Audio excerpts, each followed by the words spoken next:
중간에 억지로 부모는 막 시키는데 네. 자기가 감당이 안 돼서 허덕허덕하는 애들은 결국은 해도 결과가 안 좋더라고요. 어.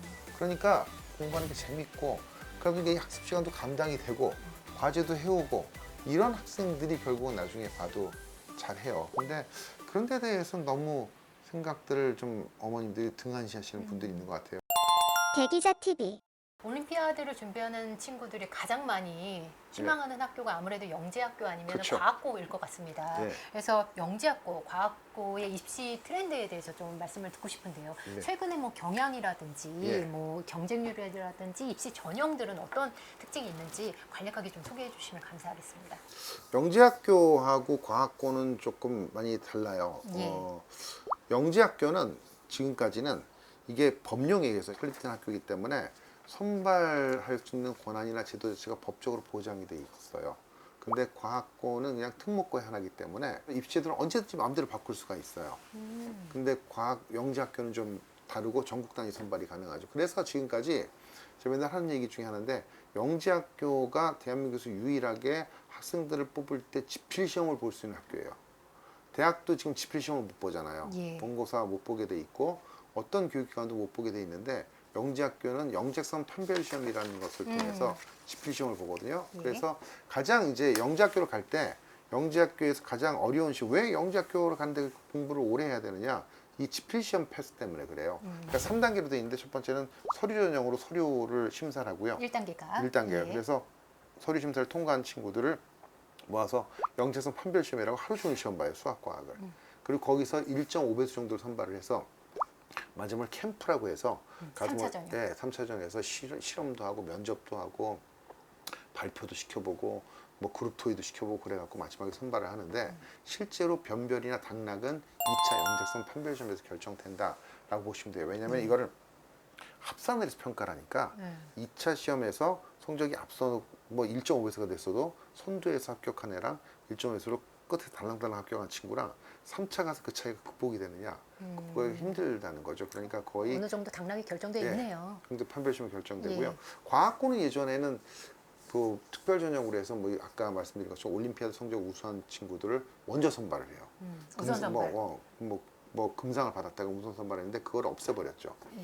없애버린 바람에 최근에는 그런 게 전혀 없이 서류를 갖고 1.5배수를 선발하고요. 2배수는 1.5배수 2배수를 그리고 그 친구들을 학교로 불러서 면접을 봐요.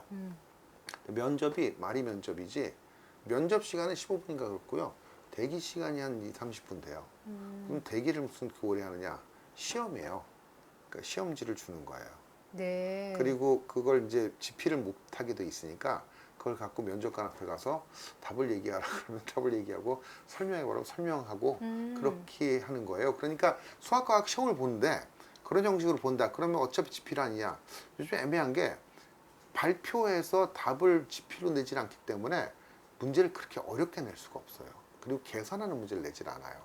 그러니까 수학과학 문제를 내도 원리를 설명하거나 무슨 상황을 주고 어떻게 할지 설명하라 이런 문제들이 많이 나거든요. 예를 들면 일상과학으로 얘기하면 일상생활에서 볼 수 있는 어떤 과학적 현상을 그게 왜 그런지 자기가 알고 있는 중학교까지 배운 과학 지식을 갖고 설명하라는 문제가 네. 많아요.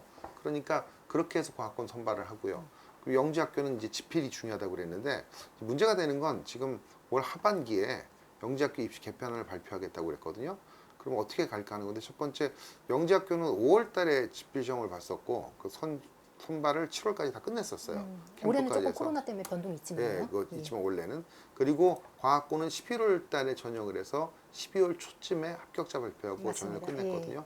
근데 지금 교육부에서 발표한 건 그러면서 학생들이 두 학교를 떨어지면 과학고 가고 맞습니다. 이런 그런 식으로 되기 경우들이 때문에 많죠. 네, 예. 그래서 그거를 통폐합을 해서 한 학교만 지원할 수 있도록 하겠다. 전형 일정을 통일하겠다. 그럼 통일을 하면 과학고를 땡기진 않을 것 같아요. 그러면 영재학교를 뒤로 늦추겠죠. 늦춰서 일단은 11월 달로 해서 두 학교, 영재학교 지원하고 과학고 지원을 동시에 하지 못하도록 하겠다는 거거든요. 한 학교만 할 수 있도록 하겠다. 두 번째, 지금 영재학교는 뭐 3단계라고 하지만 가장 중요했던 게 지필이라고 그랬잖아요. 예. 그걸 폐지하겠다. 아, 지필을요? 네, 유일하게 지필 시험인데 이걸 폐지하겠다. 그럼 세 번째 그럼 저희 생각에 남는 건 캠프는 영재학교랑 과학고랑 차이가 있기 때문에 캠프를 건드리지 못할 것 같아요. 캠프는 그대로 유지한다고 보면 캠프에서 약간 약식 지필을 볼 수가 있어요. 그런 경우 그런 학교들도 좀 영재학교도 있었고 약식 지필을 볼 수가 있는데 또 한 가지는 그런 평가 시험에 선행학습 정도를 평가해서 그 선행학습 정도 보고서를 받겠다라는 게 세 번째 봄에 발표한 세 가지 원칙이에요. 그 얘기 무슨 얘기냐면 중학교 교과 과정에 해당된다는 걸 증명을 해야 돼요. 출제한 학교에서. 그렇기 때문에 상당히 바뀔 것이다. 바뀔 것이고 일단은 지금의 과학고 전형과 영재학교 전형에 큰 차이가 없어질 것 같다. 앞으로 게, 보면 예, 앞으로 보면 저희들 생각이고 근데 그렇다 하더라도 동시에 전형을 한다 하더라도 좀 성적이 우수한 친구들은 영재학교 전형으로 갈 가능성이 높죠. 많이 쏠릴 것이다 라는 생각이 들고요. 그리고 또 한 가지 영재학교 특징 중에 하나는 올해 서울과학고가 작년부터 실시해서 올해는 확대해서 실시한 것이 있는데 지역 TO를 주는 거예요. 우선 선발을 하는데 전국 각 자치단체에서 작년까지 작년 전형에는 한 명씩이었어요. 그러니까 뭐 예를 들면 경기도 하나, 뭐 인천광역시 하나, 대구광역시 하나 이렇게 그리고 서울에 있는 각 구에서 한 명씩 그러면 한 40명 정도가 돼요. 이 40명 정도를 각 지역에서 가장 성적이 좋은 애들로 선발을 하는 거예요. 물론 이제 입시도 바뀌는 것에 대해서 여러 가지 신경을 쓰고 뭐 어떻게 바뀌는지 예민하게 반응하셔야 되는데 그렇다고 이사를 갈 수 있는 건 아니잖아요. 그리고 우리끼리 하는 얘기 중에 하나가 입시도가 어떻게 바뀌어도 잘하는 애들이 선발되더라 라는 건 틀림없는 것 같아요. 그러니까 합격한 친구들을 가르쳐 보면 확실히 그래요. 어떻게 해도 잘하는 애들이 어떻게 알고 뽑히는구나. 뽑았을까? 입시도 바뀌었는데 어차피 잘하는 애들이 뽑히는구나 라고 하니까 가장 좋은 건 잘해야 된다. 그래서 학습을 어렸을 때부터 잘 시켜서 실력을 쌓아야 된다. 실력이 없이는 요행으로는 들어가기 힘들다. 그게 잘하는 게 원칙인 것 수학, 같아요. 과학을 수학, 말씀하시는 과학이요. 거죠? 예, 수학, 과학. 그럼 수학, 과학 공부를 좀 어떻게 하는 게 효과적으로 과학고나 영재학교에 좀 도움이 됐는지. 약간의 자기 관심 있고 소질이 있어야 돼요. 전 그게 또 중요하다고 생각하는데 학년이 올라갈수록 학습 시간이 늘어나요. 학습 양도 늘어나고 늘어나면 그것을 감당할 수 있어야 되거든요. 근데 또 억지로 부모는 막 시키는데 네. 자기가 감당이 안 돼서 허덕허덕하는 애들은 결국은 해도 결과가 안 좋더라고요. 그러니까 이게 수학과학에도 관심도 있고 해보니까 이런 게 알려지고 자기도 재밌고 공부하는 게 재밌고 그러다 보니까 이 학습 시간도 감당이 되고 과제도 해오고 이런 학생들이 결국은 나중에 봐도 잘해요. 그러니까 일찌감치부터 시킨다고 해서 되는 건 아니고 자기가 과학이 너무 재밌더라, 수학이 너무 재밌더라. 이걸 해봐서 나는 이걸 전공해서 뭐 학자가 되거나 공학자가 되거나 아니면 프로그래머가 되기 위해선 이게 기초가 된다고 하면 너무 즐겁다. 이런 게 좀 있고 자기 학습 동기가 좀 있어야 되거든요. 근데 그런 데 대해서는 너무 생각들을 좀 어머님들이 등한시하시는 분들이 있는 것 같아요. 그리고 이 영재가 만들어지는 건 아닌 것 같아요. 우리가 머리가 좋다고 그러고 학습 능력 있다고 하면 빨리빨리 감도 있고 빨리빨리 이해를 하고 그다음 빨리빨리 응용하는 것만 생각을 그렇게 하시는데 생각을 하시죠. 그게 좀 느려도요. 제가 보기에는 그 엉덩이가 무거운 애들이 있어요. 너무 좋아하는 거예요, 그거를. 근데 열중하는 이런 애들이 성적도 나중에 보면 좋아요. 그것도 엄청난 소질 중에 하나예요. 요즘에 그러니까 아무래도 이공계 영재를 꿈꾸는 학부모님들이 워낙 많다 보니까 자녀가 그렇게 됐으면 좋겠다. 예. 그래서 일찍부터 시켜서 영재교육원 예. 보낸 다음에 예. 중학교 때 이렇게 잘해서 고등학교 또 과학영재학교 과학고를 보내려는 의욕이 앞서다 보니까 예. 빨리빨리에 집중하는 경우들이 굉장히 많으시더라고요, 어머님들이. 예. 자기 아이들을 좀 정확히 보고 거기에 맞도록 그리고 거기에 스피드나 페이스도 좀 맞춰서 너무 무리하고 지겨워서 하기 싫다는 생각이 들지 않도록 소질이 있어도 그런 경우도 있으니까요. 그렇게 해주는 게 좀 필요하지 않을까 싶어요. 영재학교 과학고 갔다고 해서 모든 학습이 끝나는 건 아니잖아요. 한국에서는 좀 특이한 얘기긴 하지만 뭐 다른 학교도 그렇고 미국도 뭐 저도 미국에서 오래 생활했지만 다르진 않은데 대학을 좋은 데 가는 걸 중요하게 생각을 하거든요, 결국은. 그러면 유명 대학을 가는데 좋은 대학을 가는데 가면 이제 여러 가지로 학문적으로나 여러 가지로 자기 성취를 이루기에 유리해진다 하는 건데 그걸 막 억지로 막 시켰던 애들 중에 재능도 있어요. 재능도 해서 과학고까지는 간 거예요. 과학고 영재학교는 기숙사가 있잖아요. 그렇죠. 예. 기숙사가 있으면 그다음부터 자기가 해야 돼요. 근데 그거를 안 하고 해서 나중에 낙오가 되거나 물론 그런 케이스가 많진 않아요. 네. 근데 이런 케이스들을 제가 오랫동안 강의라고 오랫동안 그런 걸 지켜보다 보니까 본 적도 있어서 결국은 학생들에게 자기가 자기 동기를 갖고 자기가 자기 의욕을 갖고 공부할 수 있도록 만들어서 그 학생이 맞는 페이스를 찾아주는 것들도 어머님이 명심하고 주의하면서 기울여야 될 지점 중에 중요한 놓치고 있는 지점 중에 하나가 아닌가 이런 생각도 듭니다. 원장님 칼럼 읽었을 때 네. 그런 얘기가 굉장히 인상 깊었는데 상담을 하실 때 우리 아이가 영재인지 물어보는 경우들이 굉장히 많다 예, 예. 그렇게 말씀을 하셨었거든요. 그런 질문 굉장히 많이 받으셨을 것 같아요. 네. 일찍 데려와서 우리 아이가 영재성이 있는지 과학적으로 그런 질문 많이 받으시죠. 어떻게 좀 대답을 해주시는지요? 그러니까 저희들이 예를 들면 성적만 갖고는 판단이 안 돼요. 얼마나 선행을 했느냐에 따라 성적이 달라요. 근데 그게 이제 드러나는 건 가르쳐 보면 이해하는 정도, 응용하는 정도, 하나를 가르치면 자기가 사고를 확장하는 정도 보면 야, 얘는 정말 뛰어나다 이런 친구들이 있어요.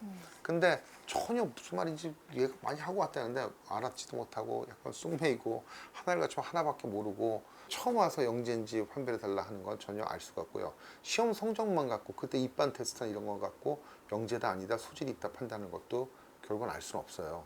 근데 제일 그러면 그 친구를 제일 잘 아는 건 그때까지 다닌 학원이 있을 거 아니에요. 그 학원의 선생님이 제일 잘 알 거예요. 전 그렇게 생각해요. 근데 문제는 동네 학원에서 정말 잘한다고 할 때는 거기 어떤 애들이 또 모여 있느냐, 어떤 애들이 또 봐왔느냐도 다르거든요. 그러니까 조금 더 그런 객관적인 근거를 객관적인 좀 그런 예. 친구들을 많이 가르쳤고 그런 친구들이 많이 있는 학원에서 볼 때 얘가 정말 뛰어났다라는 평가를 받는 것들이 중요하지 않을까 싶어요. 그리고 저는 그 어리다면 학생이 어리다면 예를 들면 그 웩슬러 검사나 이런 것들 받아보는 것도 저는 중요하다고 그래요? 생각해요. 예. 부모님들은 혹시 특별한 교육적으로 공통점이 좀 있으셨던가요? 별로 간섭을 안 하세요. 대부분. 예. 그리고 딱 아이가 하게끔. 예, 아이가 하게끔 하고 거의 애들이 자기가 결정한 친구들이 많아요. 최근에 저 직장을 옮겼다고 연락이 와서 아직까지 연락하는 친구인데요. 예. 지금 그 친구가 서울대 물리학과 나오고요. 뭐 국제대회 나가서 국가대표를 했고 서울대 물리학과 나오고 그다음에 예일에서 박사학위 받고 예일에서 졸업하고 나서 지금 아마존에 무슨 그 양자 컴퓨터 개발하는 쪽으로 들어가서 일하고 있다고 훌륭하시네요. 하더라고요.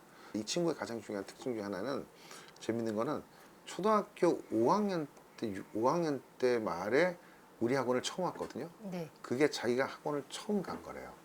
그리고 그 학원을 우리 학원을 오게 된 거는 자기가 재밌는 얘기잖아요. 자기가 리서치를 했대요. 이런 친구들의 특징 중에 하나가 자기가 학원을 정하고 자기가 부모님한테 요구하고 이렇게 스케줄을 정하고 자기가 목표를 갖고 어떤 학교를 가겠다 생각하고 했다는 거거든요. 물론 이런 얘기가 흔치는 않아요. 예, 그럴 것 같아요. 흔치는 대부분은 않은데 반대의 경우죠. 예. 어머님들이 다 서치하시고 네. 데려가고 이런 경우들이 대부분이어가지고. 어릴 땐 그럴 수밖에 없다 하지만 또 어느 정도는 스스로 공부할 수 있도록 두고 결정할 수 있도록 두고 봐주면서 스스로 자기 목표나 자기 동기부여가 되고 스스로 공부할 수 있도록 놔주는 것들이 결국 인생을 위해서 그 다음에 그 친구가 계속 앞으로 해나가기 위해서 가장 좋은 방법이 아닌가.